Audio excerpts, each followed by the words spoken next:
ऐसा ये हुई कि हर वे वस्तु जो स्थान घेरती हो तथा उसका द्रव्यमान हो, उसे हम क्या कहते हैं? पदार्थ कहते हैं। और पदार्थ के क्या क्या गुण हैं?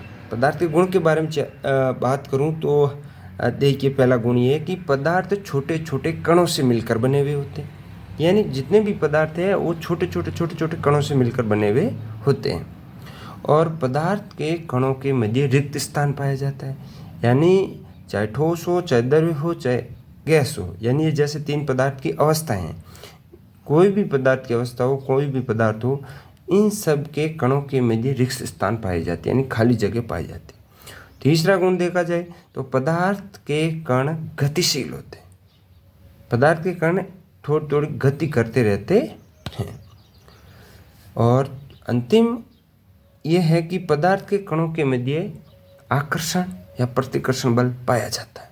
पदार्थ के कणों के मध्य आकर्षण या प्रतिकर्षण बल पाया जाता है। ये पदार्थ के क्या है? 4 गुण हैं।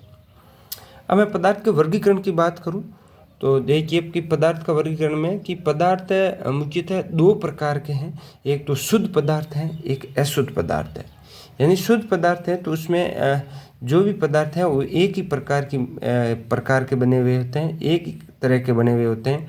और अशुद्ध है जो उसमें किसी प्रकार का मिश्रण हो जाता है, कुछ भी डाल दो, एक घोल बनाया जाता है, वो क्या होता है? अशुद्ध पदार्थ। अब शुद्ध पदार्थ की बात करूँ तो ये 2 प्रकार के हैं। एक तो तत्व है और एक यौगिक है। अब तत्व है, तत्व किसे कहते हैं?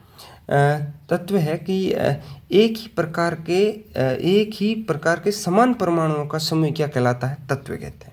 एक ही प्रकार के समान परमाणु से मिलकर बने समूह को क्या कहते हैं? तत्व है। जैसे ये हाइड्रोजन है, हीलियम है, lithium, beryllium, boron, carbon, nitrogen, oxygen, fluorine, ये यहाँ से लेके जैसे 118 तक की आवर्त सारणी है, वो सारे तत्व है, वो सारे क्या है? शुद्ध है। और बात रही यौगिक की, तो यौगिक किसे कहते हैं? कि 2 या 2 से अधिक तत्व या तत्वों के परमाणुओं का एक निश्चित संयोजन होता है, निश्चित अनुपात का एक संयोजन होता है, उसे हम क्या कहते हैं? यौगिक कहते हैं। जो निश्चित अनुपात में जुड़े हुए होते हैं, उसके द्रव्यमान में निश्चित, जैसे H2 की बात करूं तो हाइड्रोजन है और ऑक्सीजन है, यानी जल है वो हाइड्रोजन और ऑक्सीजन से मिलकर बना हुआ है। तो हाइड्रोजन है, एक हाइड्रोजन का द्रव्यमान 1 है, तो यहाँ जैसे 2 है तो यहाँ पर 2 बार द्रव्यमान, और एक ऑक्सीजन का द्रव्यमान होता है 16। तो दोनों का अनुपात 2:16 है। तो इसको सरल अनुपात में बांटें तो क्या हो जाएगा? इसका 1:8 हो जाएगा। बात रही समांगी मिश्रण की। और जैसे मिश्रण, ये मिश्रण किसे कहेंगे? मतलब जिसका कोई निश्चित अनुपात न हो उसे मिश्रण कहेंगे।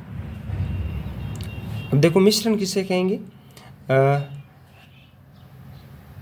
वह पदार्थ जो अनिश्चित अनुपात में मिले हुए होते हैं उसे क्या कहते हैं? मिश्रण कहते हैं। ये 2 प्रकार के होते हैं, एक तो समांगी मिश्रण, एक विषमांगी मिश्रण। एक समांगी मिश्रण और एक विषमांगी मिश्रण। समांगी मिश्रण किसे कहते हैं? वह मिश्रण जो समान संगठन के बने हुए होते हैं, यानी उसके अंदर जो पदार्थ मिले हुए वो पूर्ण रूप से आपस में घुले हुए, उसका संगठन क्या है? एकदम समान है। जैसे जल के अंदर नमक को घोल दो और ये जो घोल बनेगा, जल प्लस नमक का जो घोल बनेगा वो एक समांगी मिश्रण होगा। उस पूरे पदार्थ को कहीं से भी उठा के देख लो, उसका संगठन क्या है? एकदम क्या है? समान है। और विषमांगी मिश्रण की बात करूं तो वह मिश्रण जिसका संगठन असमान हो, अर्थात समान नहीं हो, उसे हम विषमांगी मिश्रण